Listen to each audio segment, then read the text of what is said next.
नमस्कार, news blast national देख रहे हैं आप और आपके साथ हूं मैं जयती मिश्रा। तो आज सबसे पहले बात करेंगे हैदराबाद के बारे में, जहां शायद नया नाम क्या भाग्यनगर हो सकता है, इस पर अब विचार। प्रधानमंत्री नरेंद्र मोदी हैदराबाद को भाग्यनगर कहकर पुकार चुके हैं। आज ही उन्होंने कहा कि भाग्यनगर में ही सरदार पटेल ने एक भारत दिया था, तुष्टीकरण खत्म कर हमने तृप्तिकरण का रास्ता अपनाया है। हमारी एक ही विचारधारा है, नेशन फर्स्ट। हमारा एक ही कार्यक्रम है, नेशन फर्स्ट। ये वो तमाम बातें जो प्रधानमंत्री नरेंद्र मोदी ने आज कही हैदराबाद को। इस दौरान उन्होंने भाग्यनगर कहकर संबोधित किया। कहीं न कहीं दक्षिण को जब साधने की कोशिश भारतीय जनता पार्टी कर रही है, मिशन साउथ पे जब भारतीय जनता पार्टी है, कयासों का दौर ये भी जारी है कि अगर अपनी पैठ जमाने में कामयाब भारतीय जनता पार्टी रहती है तो हैदराबाद से आज भाग्यनगर कहकर प्रधानमंत्री नरेंद्र मोदी ने संबोधित किया। आने वाले दिनों में अगर भारतीय जनता पार्टी का वहां पर गढ़ बन जाता है तो क्या हैदराबाद भाग्यनगर हो जाएगा? क्योंकि भाग्यनगर में ही सरदार पटेल ने एक भारत का नारा दिया। प्रधानमंत्री नरेंद्र मोदी ने कहा कि तुष्टीकरण को हमने खत्म किया और तृप्तिकरण के रास्ते को अपनाया। हमारी एक ही विचारधारा है, नेशन फर्स्ट। हमारा एक ही कार्यक्रम है, nation first. Bharatiya Janata party की राष्ट्रीय कार्यकारिणी की बैठक में प्रधानमंत्री नरेंद्र मोदी ने तमाम बातें की। हैदराबाद में बीजेपी राष्ट्रीय कार्यकारिणी की बैठक का आज दूसरा दिन रहा और इस बैठक में प्रधानमंत्री नरेंद्र मोदी ने द्रौपदी मुर्मू की तारीफ की। राष्ट्रपति उम्मीदवार द्रौपदी मुर्मू की जमकर तारीफ प्रधानमंत्री नरेंद्र मोदी ने की। उन्होंने कहा कि आदिवासी समाज से राष्ट्रपति बनने वाली पहली महिला वो होंगी। पीएम ने सार्वजनिक जीवन में उनके असाधारण आचरण की प्रशंसा की। साथ ही पीएम मोदी ने पूर्व राष्ट्रपति अब्दुल कलाम की भी जमकर तारीफ की। कहा कि लोगों ने स्वीकार किया है कि जब बीजेपी सरकार ने उनके नाम को आगे बढ़ाया, वैसा ही उत्साह और भावनाएं द्रौपदी मुर्मू के लिए आज भी है। द्रौपदी मुर्मू की सरलता, उनके संघर्ष और सादगी का संदेश लोगों तक जाना चाहिए। एक सार्वजनिक मंच से राष्ट्रपति चुनाव से ठीक पहले प्रधानमंत्री का ये बात कहना बहुत ज्यादा महत्वपूर्ण है, बहुत ज्यादा इम्पोर्टेंट इस लिहाज से भी क्योंकि उन्होंने कहीं ना कहीं अपनी बातों में अपनी जीत को भी स्वीकार किया है। भारतीय जनता पार्टी की ओर से राष्ट्रपति पद के उम्मीदवार है द्रौपदी मुर्मू। उनकी सरलता, उनके संघर्ष और उनकी सादगी का संदेश लोगों तक जाना चाहिए। तमाम वो सारी बातें जो प्रधानमंत्री नरेंद्र मोदी ने आज हैदराबाद में राष्ट्रीय कार्यकारिणी की बैठक के दौरान की। हैदराबाद में बीजेपी राष्ट्रीय कार्यकारिणी की बैठक का आज दूसरा दिन और राजनीतिक प्रस्ताव पर बोले असम के मुख्यमंत्री हिमंता बिस्वा शर्मा। कहा यह प्रस्ताव गृह मंत्री अमित शाह ने रखा है। उन्होंने गुजरात के दंगों पर सुप्रीम कोर्ट के फैसले को ऐतिहासिक बताया। पीएम पर जो भी आरोप लगाया उसे सुप्रीम कोर्ट ने गलत ठहराया। ये बातें उन्होंने कही। आगे कहा कि इतनी लंबी लड़ाई को प्रधानमंत्री मोदी ने चुपचाप झेला। भगवान शंकर की तरह विषपान उन्होंने किया। खरे सोने की तरह निकलकर बाहर आए। कुछ राजनीतिक दल, पत्रकार और एक्टिविस्ट ने मुहिम चलाई। आज विपक्ष बिखरा हुआ है। कांग्रेस को मोदी फोबिया हो गया है। कांग्रेस में लोकतंत्र स्थापित करने के लिए उसी के नेता लड़ाई लड़ रहे हैं। सर्जिकल स्ट्राइक का जिक्र किया। कहा surgical strike, GST, vaccine, CAA, 3 तलाक, राम मंदिर का विरोध कांग्रेस की राजनीति को अपने ही परिवार की जागीर समझते हैं। हम राजनीति को सेवा का माध्यम समझते हैं। राजनीति हिंसा का दौर खत्म होना चाहिए। आगे उन्होंने कहा कि पीएम मोदी के समय 2 बार राष्ट्रपति चुनाव का अवसर आया है। जल्दी ही बीजेपी की सरकारें तेलंगाना, आंध्र प्रदेश, तमिलनाडु, केरल, पश्चिम बंगाल और उड़ीसा में भी होंगी। बीजेपी कार्यकर्ताओं को देश के विकास का संदेश लोगों तक लेकर जाना चाहिए। राजनीतिक प्रस्ताव में वंशवाद की चर्चा, जातिवाद और वंशवाद को सबसे बड़ा जहर उन्होंने एक बार फिर से बताया। कहा कि जल्द ही जातिवाद और वंशवाद का खात्मा होगा। गृह मंत्री ने कहा कि हमारे देश ने जातिवाद, परिवारवाद और तुष्टीकरण की वजह से बहुत समस्याएं झेली। बैठक में उदयपुर और अमरावती की घटना का भी जिक्र हुआ। जब हम मैक्रो की बात करते हैं तो माइक्रो मुद्दे अपने आप ही आ जाते हैं। हमें परिवारवाद, जातिवाद और तुष्टीकरण की राजनीति को हराना है। अगर हम तुष्टीकरण की राजनीति को खत्म करेंगे तो सांप्रदायिकता खुद ब खुद खत्म हो जाएगी। तो वहीं तेलंगाना को लेकर बीजेपी का बयान। केंद्रीय मंत्री पीयूष गोयल ने कहा बीजेपी ने तेलंगाना के गठन में बड़ी भूमिका निभाई।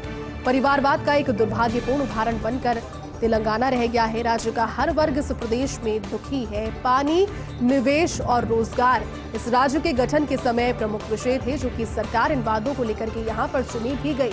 उससे आज लोग पूरी तरह से दुखी हो गए हैं। बड़ी योजनाओं में भ्रष्टाचार के कांड दिखते हैं। शोषित वंचित लोगों तक मिलने वाली सहायता में सरकार ने दिलचस्पी नहीं दिखाई। हैदराबाद नगर निगम के चुनाव में बीजेपी का बहुत अच्छा प्रदर्शन हुआ। दुबक्का उपचुनाव में भी बीजेपी ने बड़े मार्जिन से इस चुनाव को जीता। राज्य सरकार की ताकत लगाने के बावजूद भी ये चुनाव वो जीते। तेलंगाना की जनता का प्रधानमंत्री नरेंद्र मोदी के प्रति जो प्यार है, जो विश्वास है, जो कॉन्फिडेंस है, ये उसी का सबूत है, उसी का प्रमाण है। आने वाले दिनों में स्पष्ट हो चुका है कि यहाँ बदलाव होने जा रहा है और बीजेपी यहाँ सरकार बनाएगी। यहाँ की भ्रष्ट और परिवारवाद से घिरी सरकार को खत्म कर देंगे और डबल इंजन की सरकार बनेगी। तो मुहिम देखिए एक तरीके से छेड़ दी गई है। पीयूष गोयल ने अपने बयान में यहाँ पर खूब केसीआर सरकार को कोसा। उन्होंने कहा कि जिस मुद्दे को लेकर, जिन विषयों को लेकर सत्ता में आई थी सरकार, लेकिन आज वो विषय धूमिल हो गए हैं, किसी के ध्यान में नहीं है। लेकिन प्रधानमंत्री नरेंद्र मोदी को अपार समर्थन तेलंगाना से मिल रहा है, हैदराबाद से मिल रहा है और आने वाले दिनों में भारतीय जनता पार्टी जिस तरह से अब देखिए एक औपचारिक आगाज वहां से हो गया है चुनावों को लेकर। उन्होंने ये भी कहा कि परिवारवाद से घिरी राजनीति को और भ्रष्ट राजनीति उन्होंने करार दिया। हैदराबाद की राजनीति को, तेलंगाना की राजनीति को कहा कि प्रधानमंत्री नरेंद्र मोदी के मार्गदर्शन में और भारतीय जनता पार्टी के डबल इंजन की सरकार बनने के बाद ये सभी कुछ खत्म हो जाएगा। चलिए बात कर लेते हैं महाराष्ट्र की सियासत को लेकर बड़े अपडेट पर। तो आज महाराष्ट्र विधानसभा अध्यक्ष का निर्वाचन हुआ। भाजपा अध्यक्ष राहुल नार्वेकर विधानसभा अध्यक्ष चुन लिए गए। हेड काउंटिंग के जरिए नार्वेकर को 164 विधायकों का समर्थन, जबकि नार्वेकर को जीत के लिए चाहिए थे 144 वोट्स। एमवी के उम्मीदवार राजन साल्वी को शिकस्त उन्होंने दी है। एमएनएस ने भी नार्वेकर के पक्ष में अपना समर्थन लिया, तो वहीं सपा के 2 विधायकों ने वोटिंग में हिस्सा नहीं लिया। विधानसभा अध्यक्ष के निर्वाचन के बाद अब कल फ्लोर टेस्ट है। मुख्यमंत्री एकनाथ शिंदे फ्लोर टेस्ट का सामना करेंगे और एकनाथ शिंदे जब फ्लोर टेस्ट का सामना करेंगे, कल बिल्कुल जितने भी अब जो बचे कुछ कयास रह गए हैं या फिर उद्धव ठाकरे की ओर से जो बातें अभी भी की जा रही है, संजय राउत लगातार इस पर बयान दे रहे हैं कि 10 से 12 विधायकों का समर्थन हमें है, हमें फोन कॉल्स आ रहे हैं। मुख्यमंत्री एकनाथ शिंदे ने ये चीज स्पष्ट कर दी है कि अगर ऐसा है तो उन्हें बताएं, वो खुद उन 10 से 12 विधायकों को लेकर पहुंचेंगे। ये तमाम बातें और देखने वाली बात है कि आज स्पीकर के चुनाव के बाद कल जब फ्लोर टेस्ट के लिए आएंगे, मुख्यमंत्री एकनाथ शिंदे किस तरह से जो अभी फिलहाल वस्तुस्थिति बनी है वही रहेगा। फ्लोर टेस्ट में पूरा उनके पास बहुमत है और कल का दिन काफी महत्वपूर्ण है। तो वहीं महाराष्ट्र में अब शिवसेना बनाम विद्रोही आदित्य ठाकरे ने कसाब से बागी विधायकों की सुरक्षा की तुलना की। कहा कि बागी विधायक कसाब के बराबर हैं, क्योंकि देखिए अभी तक महाराष्ट्र में शिवसेना में बढ़ी बगावत से उठा सियासी तूफान थमा नहीं है। विधानसभा के विशेष सत्रों में बागियों ने उद्धव नीत शिवसेना को पटखनी दी थी, चूंकि कड़ी सुरक्षा में गोवा से मुंबई लाए गए थे। बागी विधायक आदित्य ठाकरे ने कहा कि हमने मुंबई में ऐसी सुरक्षा पहले कभी नहीं देखी। आदित्य ने सवाल भी किया, कहा कि इतने डरे हुए क्यों हैं, क्या उन्हें कोई भगाकर ले जा रहा है। ये बातें, ये कटाक्ष चूंकि उन्होंने बागी विधायकों पर की। महाराष्ट्र में शिवसेना बनाम विद्रोही और आदित्य ठाकरे ने कसाब से बागी विधायकों की सुरक्षा की तुलना की। कहा कि इतना क्यों डर है कि उन्हें इस तरह से लाया जा रहा है। तो अहमदाबाद में दिल्ली सीएम अरविंद केजरीवाल ने हुंकार भरी है। अरविंद केजरीवाल ने कहा, गुजरात में आपका बड़े स्तर पर विस्तार हो रहा है। 27 साल से बीजेपी के शासन से लोग परेशान हैं। बीजेपी को लगता है कि कांग्रेस उन्हें हटा नहीं सकती। पिछली बार भी कांग्रेस पर लोगों ने भरोसा किया, उनको वोट दिया, लेकिन कांग्रेस के लोग छोड़कर चले गए। बीजेपी के अंदर अहंकार आ गया है।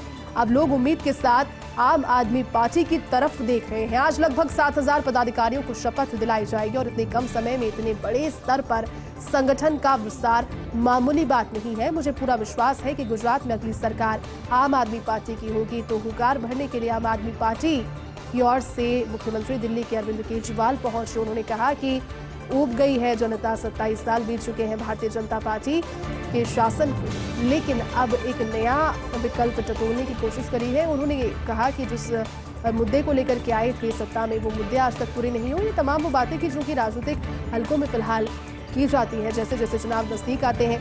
कहा कि आज लगभग 7000 पदाधिकारियों को शपथ दिलाई जाएगी और अगर इतने बड़े पैमाने पर साथी पदाधिकारी शपथ ले भी रहे हैं तो कहीं ना कहीं यहाँ पर होमवर्क करने का विषय यकीनन हो जाता है। पंजाब की तस्वीरें ताज़ा हो जाती हैं, जहाँ पर भी अनएक्सपेक्टेड जीत आम आदमी पार्टी ने दर्ज की थी। विधानसभा चुनावों में अपने मुख्यमंत्री को वहां बनाया, लेकिन अब देखना ही महत्वपूर्ण रहेगा कि अरविंद केजरीवाल के दावों में कितनी सच्चाई है।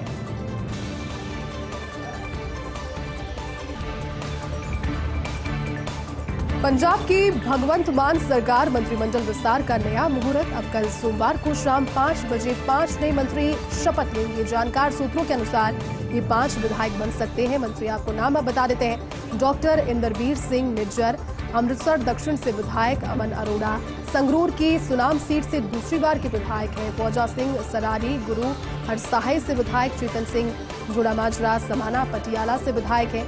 अनमोल गगनमान खरड़ से विधायक हैं। इस मंत्रिमंडल विस्तार के साथ ही वहां सरकार में मुख्यमंत्री समेत कुल 15 मंत्री होंगे। हालांकि पंजाब में मुख्यमंत्री समेत मंत्रिमंडल में मंत्रियों की संख्या 18 हो सकती है, लेकिन कल यानी कि सोमवार को एक मुहूर्त के अनुसार 5 बजे 5 मंत्रियों का शपथ ग्रहण हो सकता है। आपको नाम भी बता रहे हैं, वो नाम जो कि अभी सामने आ रहे हैं। कल ये शपथ ग्रहण होने वाला है। 5 विधायक मंत्री बन सकते हैं और जानकार सूत्रों के अनुसार जब 5 नए मंत्री इसकी शपथ लेंगे और विधायक मंत्री बन जाएंगे। डॉक्टर इंदरवीर सिंह निज्जर है, अमृतसर दक्षिण से विधायक है। अमन अरोड़ा इसके अलावा संगरूर के सुनाम सीट से दूसरी बार के विधायक है। फौजा सिंह सरारी गुरु हरसाहे से विधायक है और चेतन सिंह जोड़ामाजरा समाना पटियाला से वर्तमान विधायक है। अनमोल गगनमान खरड़ से विधायक हैं। ये वो 5 नाम जिनके नाम अभी इसमें सामने आ रहे हैं। भाजपा में अपनी पार्टी का विलय कर सकते हैं अमरिंदर सिंह। फिलहाल लंदन में पंजाब के पूर्व मुख्यमंत्री कैप्टन अमरिंदर सिंह, भाजपा नेता हरजीत सिंह ग्रेवाल ने शनिवार को दावा किया पंजाब लोक कांग्रेस का भाजपा में विलय कर सकते हैं कैप्टन अमरिंदर सिंह। लंदन जाने से पहले कैप्टन ने जाहिर किया था विलय का इरादा। रीढ़ की हड्डी के ऑपरेशन करवाने के लिए लंदन कैप्टन इन दिनों गए हुए हैं और लंदन से लौटने के बाद में पार्टी का भाजपा में विलय कर सकते हैं। देखना ये काफी रोचक रहेगा कि अगर भारतीय जनता पार्टी में विलय उनकी पार्टी का होता है तो क्या रणनीति रहेगी, किस तरह से रेशियो यहाँ पर सेट किया जाएगा। फिलहाल लंदन में अपने स्वास्थ्य कारणों की वजह से है, रीढ़ की हड्डी का ऑपरेशन करवाने के लिए वहां पर है और लंदन से लौट जाने के बाद में, क्योंकि लंदन जाने से पहले कैप्टन अमरिंदर सिंह ने विलय का इरादा जाहिर किया था। ये कहा था कि विलय कर सकते हैं। अभी फिलहाल रीढ़ की हड्डी के ऑपरेशन के लिए लंदन पहुंचे हैं और लंदन से लौटने के बाद पार्टी का भाजपा में विलय कर सकते हैं।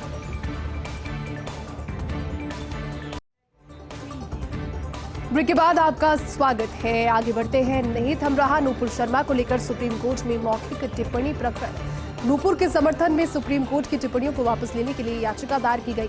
दूसरी ओर सुप्रीम कोर्ट की मौखिक टिप्पणी के समर्थन में बातें की जा रही है। इस मामले में अभी तक नूपुर शर्मा के समर्थन में 2 याचिकाएं दायर हो चुकी है। सुप्रीम कोर्ट की टिप्पणी को लेकर कानून मंत्री किरण रिजिजू ने उचित प्लेटफॉर्म पर चर्चा की बात कही। इधर सुप्रीम कोर्ट की टिप्पणी का समर्थन कर टीएमसी नेता साकेत गोखले ने पत्र लिखा। अटॉर्नी जनरल के वेणुगोपाल को पत्र लिखकर मांग की है। एक वेब पोर्टल पर सुप्रीम कोर्ट पर ट्वीट की शिकायत की और दर्ज करवाने के साथ अवमानना की मांग भी की। तो कहीं न कहीं अभी जो विवाद है वो सुलझता हुआ नजर नहीं आ रहा। सुप्रीम कोर्ट ने कड़े शब्दों में नूपुर शर्मा को कहा था कि उनके एक विवादास्पद बयान की वजह से पूरे देश में माहौल बिगड़ा है।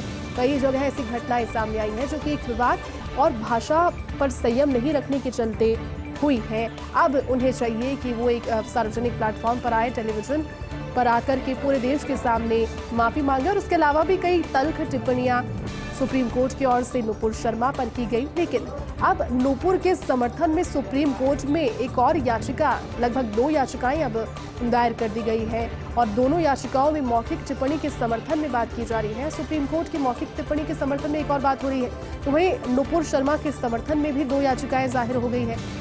सुप्रीम कोर्ट की टिप्पणी को लेकर कानून मंत्री किरण रिजिजू ने उचित प्लेटफॉर्म की जहां बात की है, तो वहीं टीएमसी नेता साकेत गोखले ने इस पर पत्र लिखा है। अटॉर्नी जनरल के वेणुगोपाल को पत्र लिखा है, मांग की है कि इस पर जांच की जाए और ट्वीट की शिकायत दर्ज करवाने के साथ ही अवमानना की मांग भी की गई है।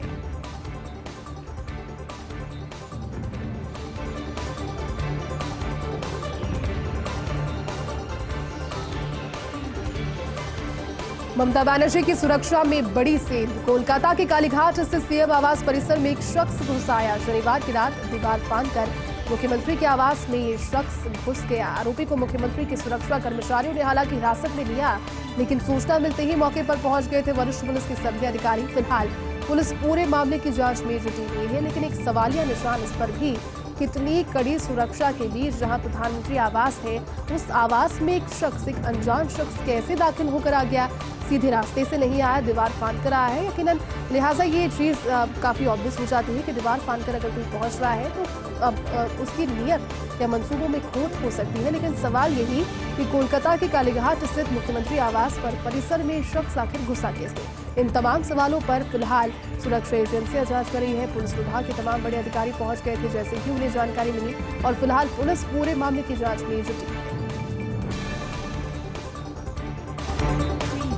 अलकायदा से बोल रहा हूं, मथुरा वृंदावन के महामंडलेश्वर धर्मेंद्र गिरी को फोन पर धमकी मिली। धमकी भरा कॉल आने के बाद पुलिस मामले की जांच में जुटी है। पिछले 3 महीने में 2 बार महामंडलेश्वर को इस प्रकार की धमकी मिल गई है। इस बार फोन करने वाले ने खुद को अलकायदा का सदस्य बताते हुए कहा, जब तक नुपुर शर्मा को फांसी नहीं मिल जाती तब तक उदयपुर जैसी घटनाएं होती रहेंगी। महामंडलेश्वर धर्मेंद्र गिरी को शनिवार देर शाम ये फोन कॉल आई और कॉल करने वाले शख्स ने गृह मंत्री, यूपी के मुख्यमंत्री, असम के मुख्यमंत्री को भी बम से उड़ाने की धमकी दी। ये संजीदा है क्योंकि ये ऐसा मुद्दा जिसको इग्नोर भी नहीं किया जा सकता। लगातार धमकी और ये दूसरी बड़ी धमकी महामंडलेश्वर धर्मेंद्र गिरी को। इस बार शख्स ने कहा कि अलकायदा का सदस्य है और जब तक नुपुर शर्मा को फांसी नहीं दे दी जाती तब तक उदयपुर जैसे हत्याकांड देश भर के अलग अलग इलाकों में होते रहेंगे। इस पर अभी कॉल करने वाले शख्स की और तक पहुंच, उस पर नकेल कसने की कोशिशें टीम कर रही है और साथ ही साथ गृह मंत्री, यूपी के मुख्यमंत्री योगी आदित्यनाथ, असम के मुख्यमंत्री हेमंत बिस्वा शर्मा को भी बम से उड़ाने की धमकी दी।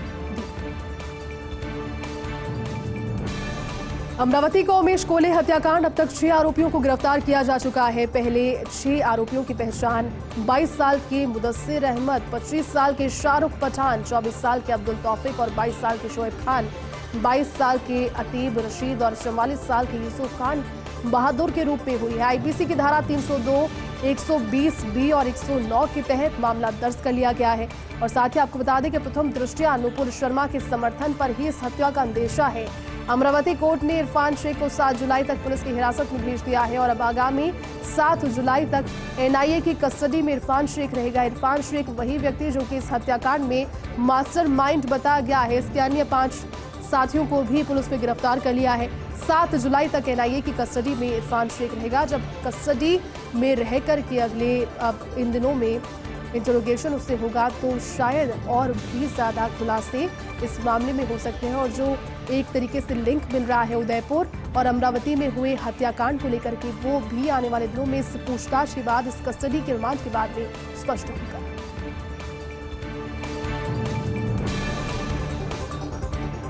उमेश कोले हत्याकांड को लेकर बोले डिप्टी सीएम देवेंद्र फडणवीस।